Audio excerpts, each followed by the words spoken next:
we rolling? Here we go. Hello.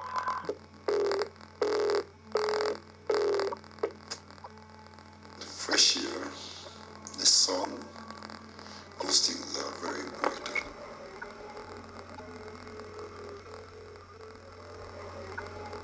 In Britain exists this kind of indefinite detention of asylum seekers, and actually it really struck me as something kind of powerful because I grew up very close to a place called Dover, and Dover is not only one of the places where a lot of asylum seekers reach this country, but it's also a place where there is a huge detention centre on the top of the White Cliffs of Dover, which is specifically there to keep asylum seekers locked up. We must stay ahead of them using technology to defend ourselves. It's interesting because, you know, you've got this problem where you can't go into a detention centre, you can't film in there, you can't take photos of these people, you can't take photos of the spaces even.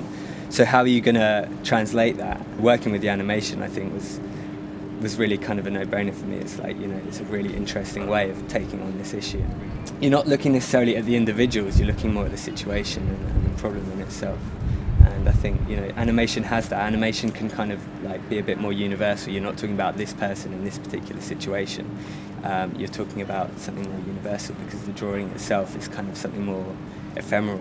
Now, the world outside is a hazardous place. I wanted to get away from talking about stuff which I think people already kind of understand or know about, at least to a certain extent, and kind of get to the point of the detention, because I think it's something very unknown. We look really more at the very sort of psychological issues that are involved in indefinite detention. You know, a detention that you don't know when it's going to end. You don't know whether you're going to be freed in the UK or sent back to somewhere that you've obviously tried to escape. Fundamentalism, civil unrest. People, you know, trying to commit suicide quite often.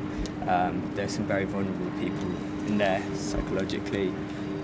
People who sewed their lips up, sewed their eyelids up, you know, as an act of protest. So, you know, those were the things that I thought needed to be understood. It appealed to me because it had issues that were important to me as well. I mean, I find that Labour's line on indefinite detention is unacceptable, and I don't think that you can keep people indefinitely. I think it's inhumane, and it just represents a problem that's not just in this country, it's a global problem. You can see it in Abu Ghraib, you can see it in Guantanamo Bay, you can see it in Bagram, you see it here. And the problem is, this is an issue for people. It's psychologically really, really destructive. The majority are bogus, illegal and dangerous. This is without doubt one of the most important issues of our age. Because basically these days, like, people move more than ever around the world. The world is just a very interconnected place. The idea that a boundary is a fixed, you know, a fixed line between one country and another is a myth. And the idea that we can, you know, continue to not to care about people who basically we're responsible in many ways for their situation anyway is just complete rubbish. I can't sit in my comfortable little studio without going and seeing this and try and recreate a sort of atmosphere, and it was very impactful, you know. I saw the way that the security is implemented in these places, I saw the way these people exist, and a lot of that is reflected in little quirks and little moments in that animation.